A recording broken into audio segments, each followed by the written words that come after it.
Hi, I'm Nicole Roberts-Jones, and welcome to The Fierce Files. Now, what I know for sure is that one of life's greatest gifts will meet you when you go after your more. And so here is why I share with you thought-provoking insight and behind-the-curtain conversations with women who have reached the pinnacle of success because they went after their more. Now, I really want you to get this. One idea from these episodes can make a remarkable difference, not just in your career, but in your life. And I want to make sure you join the conversation in our Facebook group. So go to findyourfiercemovement.com. Now grab your pen and get ready for today's session of The Fierce Files. Hello, and welcome to today's episode of The Fierce Files. Now, today, I think I probably say this every episode that I'm super excited, but I'm always thrilled to introduce you to these power players that say yes to having these candid behind the curtain conversations, and today is no different. So today, I'm going to introduce to you Dr. Deborah Tillman. Now, Deborah is best known as America's Supernanny on Lifetime television, but she's also the founder of Happy Home Child Learning Centers, Incorporated, and she's the president of the Parenting Movement, a nonprofit organization that seeks to rebuild and restore families worldwide. So she's a consultant, she's a speaker, she's an author. She's been labeled a force for good by the Washington Post. So Deborah has a deep passion, obviously, if you didn't know it, you know it now, for children. And really, she began her career over 25 years ago when she became frustrated with the lack of quality childcare her son was receiving. And as a result, we've seen her climb, and we're going to talk about it during this episode. So, Dr. Deborah, welcome. Welcome. Thank you. So super excited. Hear from you, Nicole. So excited to have you. So good to hear from you. Thank you. So excited to be here. Now, the thing that I'm going to jump right in out of the gate, because the thing that, when people see you, Deborah, on TV, what they don't realize is that you had a successful career already in accounting before you even went to this whole parenting thing. So tell us about that moment for you, because you could have easily stayed in accounting. You could have easily been lucrative over in that career, but for some reason in that moment, instead of just being the head of the PTA or head of whatever committee was at that school, right? You felt like there was more you had to do. So tell us about that moment for you. Amen. Okay. So first of all, let me just say thank you for having me on your show. You know I love you because people don't know that you were my coach. And so thank you for all that you have sowed into my life. But to your point, yes, I was a successful accountant in terms of what, my mom would call successful. Right. Six-figure income, working for an engineering company, the youngest staff accountant. And I got married and had a son.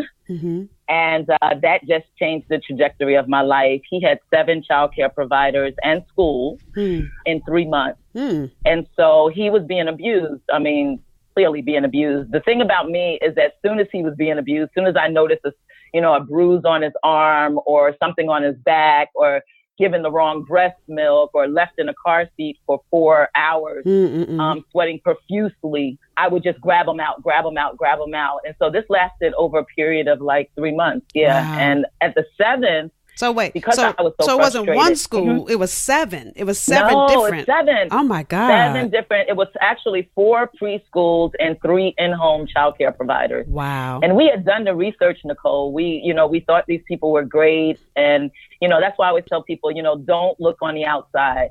You really have to know the person. You have to be inside. You have to know what their character is, know what their values are, because you really don't know what you're getting. Anybody could put on a face for a minute. And so what led me to knowing that this was enough was basically, or as Fannie Lou Hammer says, getting sick and tired of being sick and tired. Right. That's where I was. Right. But that didn't happen until I walked into a back room. This was the 7th child care provider. She was in the hallway. And at that moment, I was like, okay, where's my son? So I'm frantic. I'm walking. My heart is pounding 1,000 miles a minute because, this is the 7th. And I had no idea where he was. And so I'm going through her home. She's like, he's in the back. I'm like, in the back where? So, I'm trying not to get frustrated, but I'm already frustrated. Right. So I get to the back room and my son is in a bassinet. And at this time, he was about 3 months old.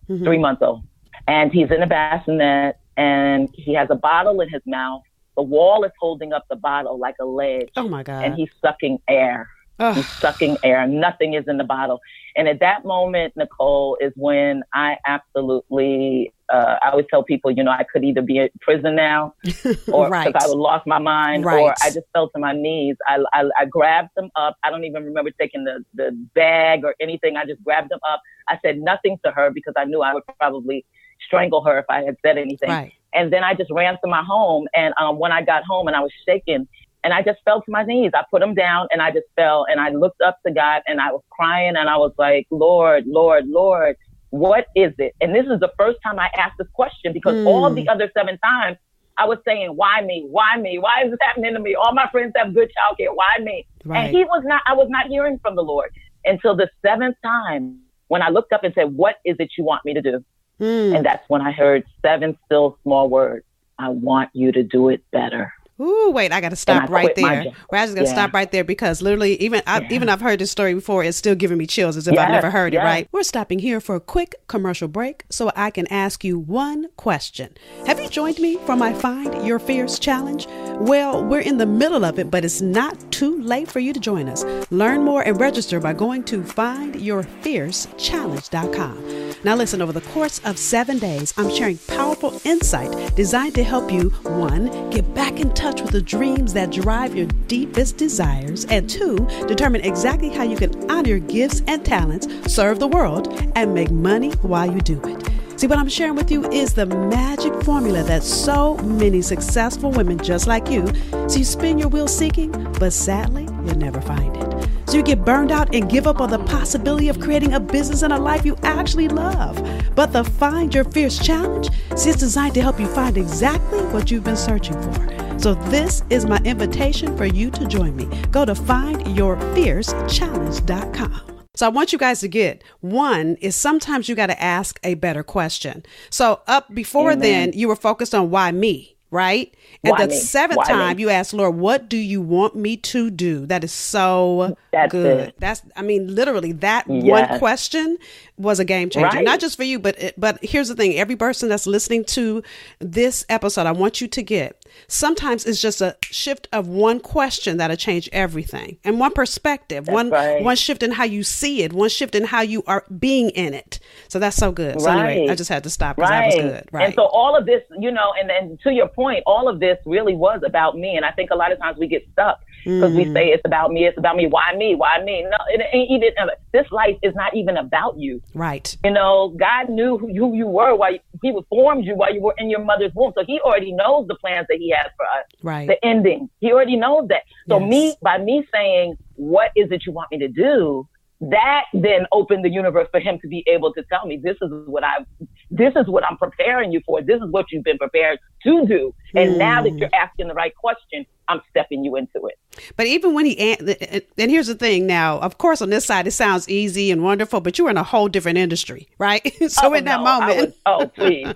Please. I'm not even, telling anybody go out and quit your job. Like, you really got to know that you're hearing from the Lord. Right. And that was the clearest voice I had ever heard, that those 7 still small words. I want you to do it better. And this is from a person that I didn't study early childhood education. My degree was in business administration, political science, and accounting. I minored in accounting. I knew nothing about, as a matter of fact, I didn't even want to go into education because my mother was a special education teacher for 30 years. And I watched what she went through with, preparing her lessons and then, getting ready for meetings and coming home and saying one person showed up. And I was like, oh, I'm not having that kind of life. I'm not doing that. Yeah, right.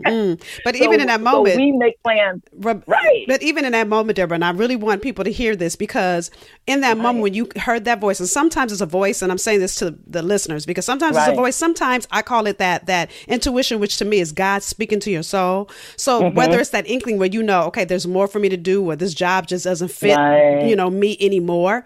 Even in that moment when God said, I want you to do it better, I know you were like, better? How the heck am I going to do it better? I don't know how to do this, right? Well, yeah, but not in the moment. In the moment, I was just silent because I couldn't believe, it was almost like a shock. Like, what is this? And then you don't know if you're saying it or if God, like, you're like, who's saying this? And you want me to do it better. Do what better? Right. Do what better? Right. The business? So I had to sit with myself for a minute, Nicole, and really see that, it wasn't the job. I was very clear about that. He wanted me to quit the job. So I definitely did that the next day. They didn't get a 2-week notice. So I quit the job. And then I said, okay, He wants me to do it better. He's going to show me the way. And so the first thing, what I knew for sure was that I can do it better than they did it. Right. The seven experiences I had, I can do it better than that. I knew that from Jump Street. Right. And so I just started in my home. I started where I was. I didn't go out looking for a place. I started where I was. I started with what God had already given me. He gave me an apartment because at the time we were living only in an apartment. And I said, okay, I can start here. Right. And that's where I started. I became an in-home childcare provider in the apartment. That's where I started. And so even when you started out, because obviously you didn't start out to become a super nanny, right. Keep it all the way real, right? So, so when you started out, now, you know what's so interesting is I love having these conversations because it sounds so simple on this side, right? But there was a time, I don't know, in this place, if you were outside of your comfort zone, or I'm sure when God expanded this small apartment-based childcare center, pretty much, right? So tell us about that. Tell us about that moment when you knew it was time to even expand that. You know, I'll tell you when the comfort zone came, but not quite then. So because I heard it so clear, because I think your emotions, you know, played a part in it, and God knows his children. So he knew he had to take me through 7 times for me to be, because I've always been that child that could take a lot. You know, I was a child that could get my ears pierced and would cry like an hour and a half later. Right. So I was good at making it happen in the moment. So when he said quit the job, I didn't have any problem with quitting my job. I didn't have any problem with starting in an in-home. I got a little lashback from hubby who was like, excuse me, we got to pay rent. And I was like, nope, God told me to quit my job. So I wasn't even afraid then. It wasn't even about getting out of my comfort zone because I felt like I already had leadership skills and that I could do this better than they could. So I started, you know, writing a policy handbook because he did show me you're going to have a school. I wrote a policy handbook, had no employee, you know, no parents. Right. Then he told me to write an employee handbook. I had no workers, I had no employees. But I just did it. I just did the steps. I was very clear on doing the steps Lord told me to do, even though I didn't see it. You know what I mean? Because I was in the apartment. Right. And so it wasn't until I just did the best I could. And I've always believed this because this is something my father told me, is just do wherever you are. I don't care what you're doing in life, whatever stage or phase you're at, do it in excellence. Do it the best you can. So even in the apartment, you would think I was running a Fortune 500 company because that's how good it was. I mean, those kids got a curriculum. I came up with my curriculum. I did a schedule. I just had it, you know, I was just doing it. So 10 months in, I got a call from the manager who had never met me, general manager of the buildings we were in. And he called me and said, I heard that you've been doing a fantastic job in your home, in the apartment as a child care provider. A school just went out of business that I managed. Do you want it? Ooh. That's how I got to school. And you know what they say that what's that quote, when preparation meets opportunity, and had you and I done all the work, and I love that you said start where you are, right? And so many people don't ever get started on their vision, that dream that's rumbling inside them, because they're trying to get to this big thing they dream about. But you've got to start with the little piece. I always call it, you know, on Thanksgiving when my grandmother used to, God rest her soul, bring out that big old pecan pie. I would want to eat the whole pie, but I can't. I need to cut a slice. And even with the slice, I eat one bite at a time. So I love that you said start where you are, but it was because you started where you were, but you didn't, what's that saying? Fake it till you make it, right? So it's, I call it be it until you see it, right? Be it. Amen. Until you see it. So you were already functioning. Small beginnings. Yes. That's right. Right. Never despise small beginnings because they're not that small. They're not small. They're just steps to get you to the next step. Yep. And I love that you said you were the whole policy and procedures as if you had a whole staff, I love that. Please. And so when that call came, you were ready. I was ready. And so I stepped into it, and it was a 5,200 square foot building. The kids were already there. The equipment was already there. So see, had I been wasting time looking for a building, trying to find financing, all of that, that's not what God planned. He just said, do what I tell you to do. That is so good. And so, that's how I got the first location. And the second location was pretty much the same way. I was running, you know, I got the center nationally accredited because what I did was I said, okay, I want to be the best center. So now that I have a school, I want to have the best school. So what is it? So what is the standard, like the Academy Award? What's the standard? It's the Oscar. So it's the NAE, right? It's the NAEYC accreditation standard. I was like, okay, we can do that. So I'm calling up the lady within 3 months, and she's like, ma'am, you have to be open at least a year to go for it. Right. Okay. soon as that year hit, Nicole, I was on it. Standing in line, ready to fill out the application. Right. Standing in line, ready to make it done. Right. Make it happen. Exactly. Right. And so that is what happened. And we've been nationally credited, I have to say, like 5 or 6 times in the 25 years of running a business. So, yeah. And so then you started your business, right? And then at some point, Lifetime TV called, right? So here's my question, right? What did you, in all this time, thinking about your journey over the last 25 years, thinking about, first of all, you would have never, I'm sure, when you graduated from college, you sure didn't see this vision, right? Not at that moment, right? Oh gosh, no. Thinking about, not at all. Thinking about, what did you have to let go of or give up to say yes to your next level? Like if you think about your journey over time, each level, I know you either had to say yes to something or let go of something, right? Sure. So even though I sound really, I don't know what I sound now, but, maybe very spiritual, maybe. I don't know. But back then, looking back on those notes and those journals, I was the CEO of my own life. I had to get out the driver's seat, Nicole. I really was like, okay, God told me, but now I can do it. So then when you kind of lose track, because he will keep you in alignment. But at some point after the 3 centers, and not even Supernanny yet, but just 3 schools I'm running now, I kind of got in my own way. I was like, okay, I can do this, I can do that. And I remember looking back at my journal saying, wow, this was a failure, because Happy Home 3 was a failure, like literally like a failure. I closed the business in like 3 years because it did not look like a place that, God would be happy with. But the reason why, when I look back on my journals, was that I never prayed about that center. The other 2 schools was in my hand. Like it was a call from Happy Home 2. The reason I got that is because a lady's mom got cancer. She unfortunately had cancer. And the lady said, I heard that you've been doing a great job at Happy Home 1 and you have a wait list of 3 years.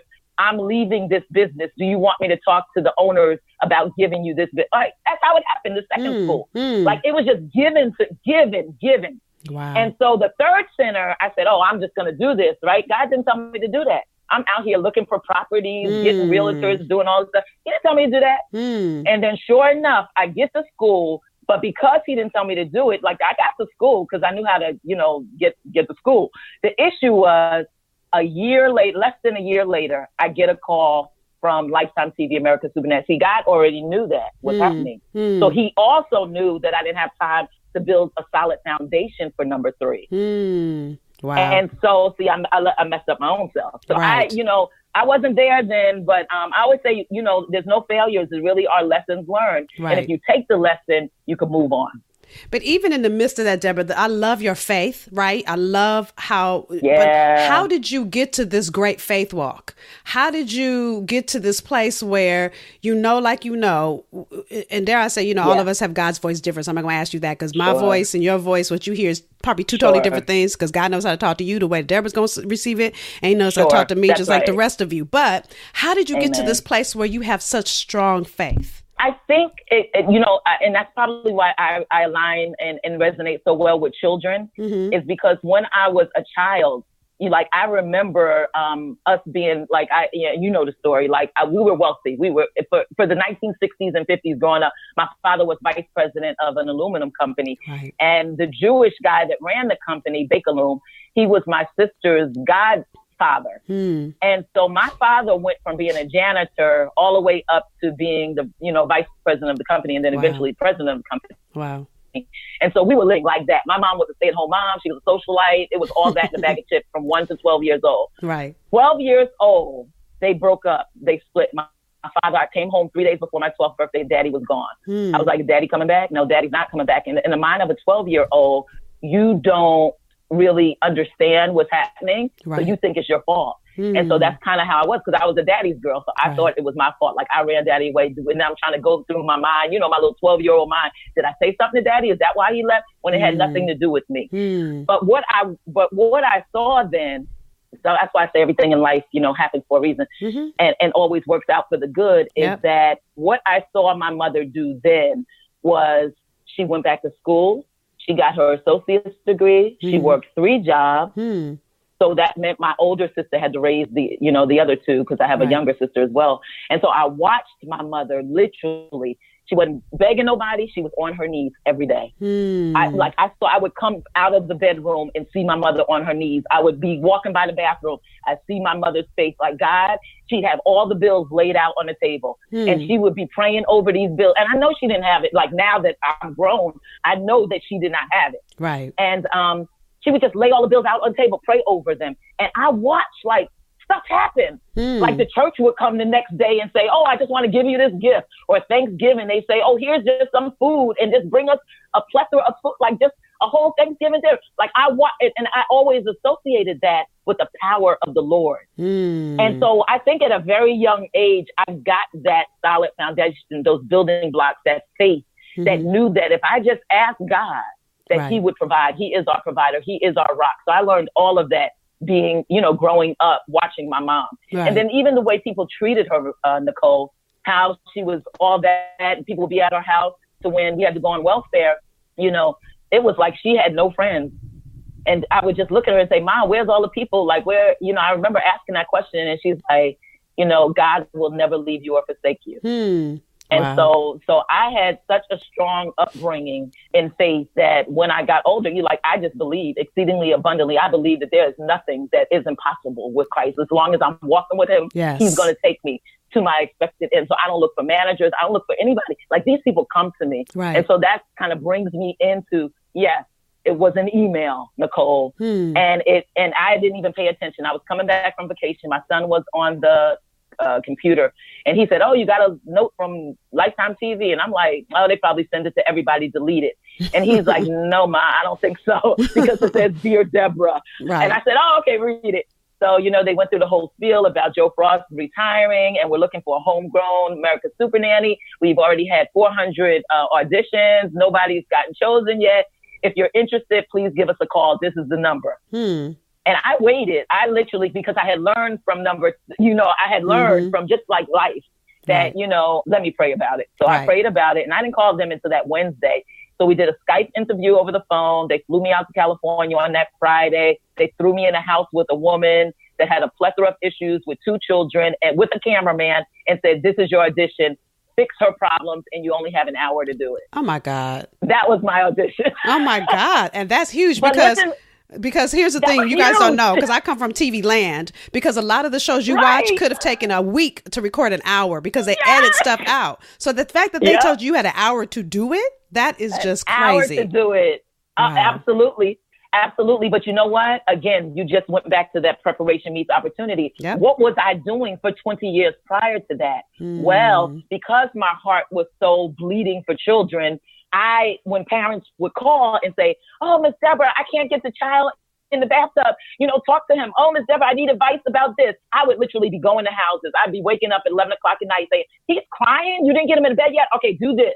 I would be talking them through how to handle their children for 20 years, but just no cameras were there. Right. So then when I got the call, I wasn't afraid. There was no fear. Because God had already prepared me for the moment. Yes, I love it. Yes, that is so good.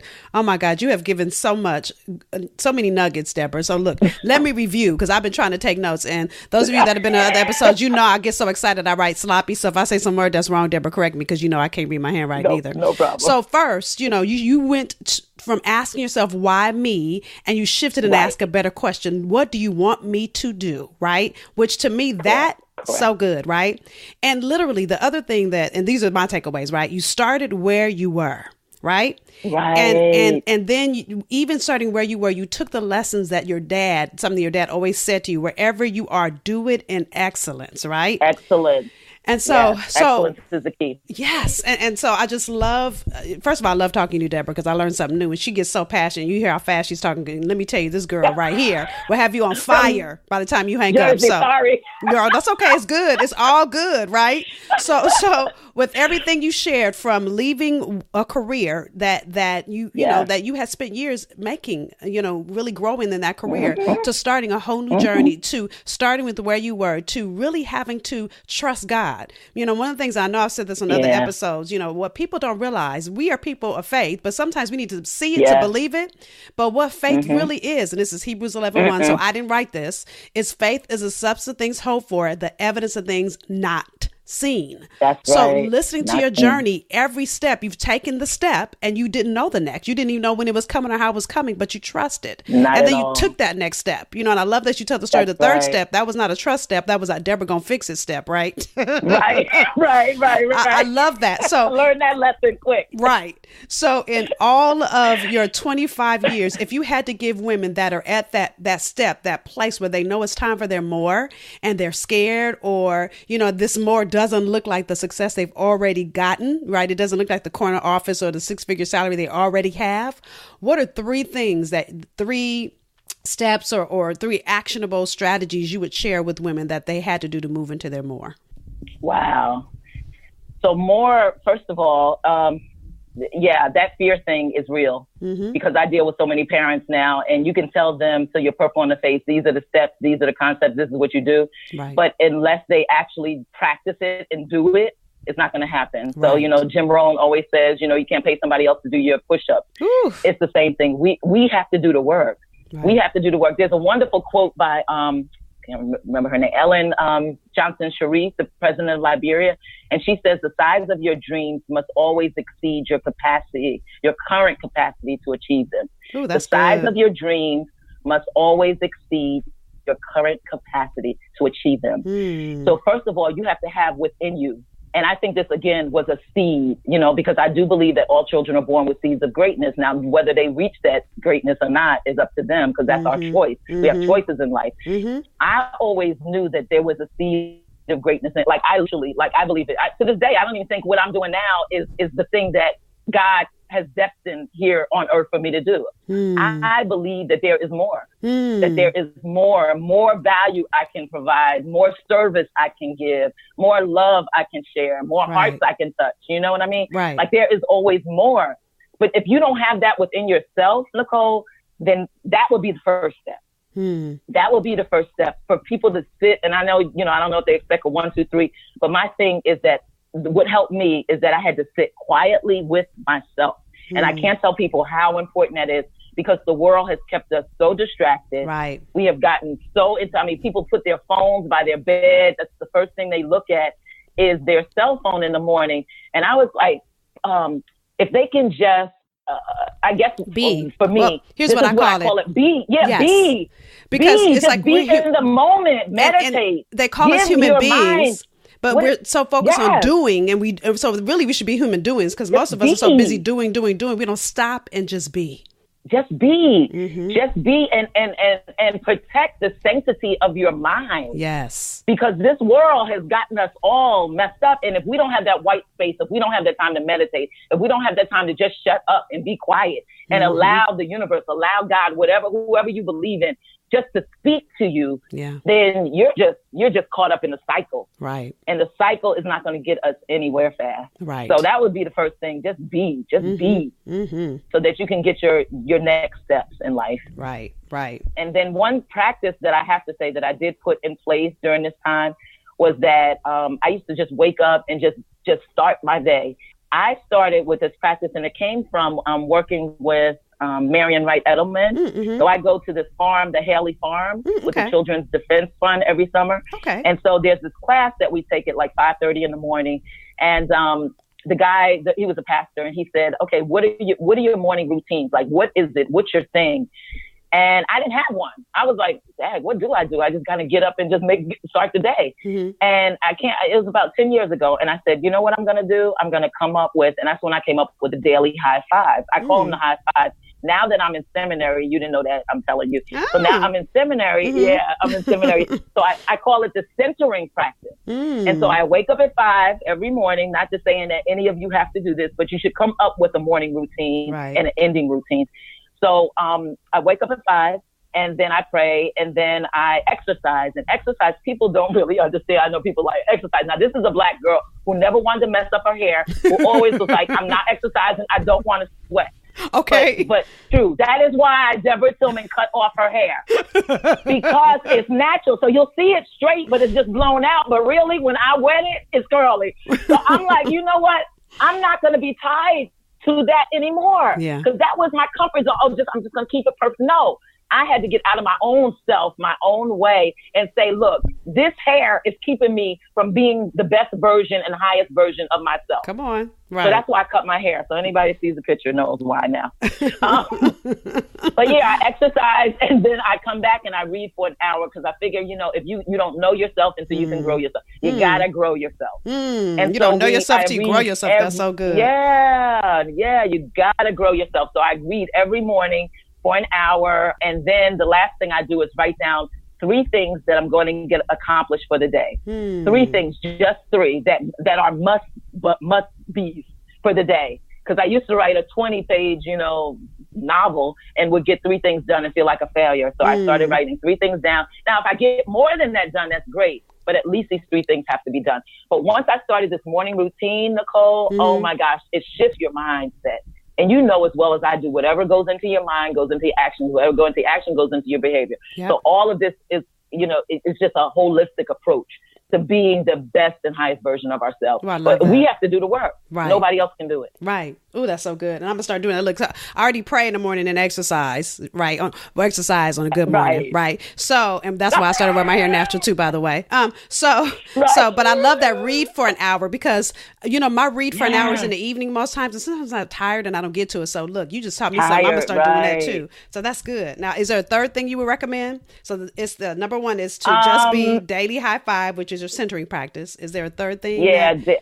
Daily high fives. And I think for me, honestly, it's just like Nike says, just do it. Because I could say all these things, but if you don't do it, if you don't practice it, it's not going to happen. Right. And that's why I just keep it simple. I keep all my parenting skills simple. When I talk to parents, I'm like, look, it's just they're like, oh, Miss Deborah, it's so easy. No, it's not easy. It's simple. What makes it hard is that you're not doing it. Right. So don't call me 30 days later saying it doesn't work. It doesn't work because you didn't do it. Right. So if we could just practice doing it, just take one step.